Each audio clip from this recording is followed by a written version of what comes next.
Kanser genetik merangkumi sekitar 2 hingga 3%.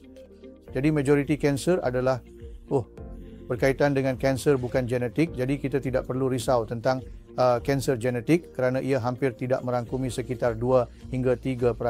Jika seseorang dalam keluarga mempunyai kanser, terutamanya apabila mereka pada usia yang lebih muda, maka kita bimbang, kita menjadi bimbang dan kita menguji mereka untuk gen tertentu untuk memahami sama ada ia adalah kanser berkaitan genetik atau kanser dari de novo. Kemudian kita pasti akan melihat mutasi BRCA dalam badan kita dan juga dalam tumor.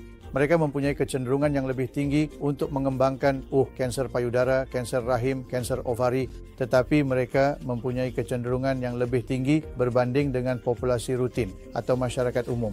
Jadi hanya perlu sedar tentangnya dan orang-orang ini perlu mendapatkan pemeriksaan berkala pada selang masa yang kerap selepas umur 35 tahun.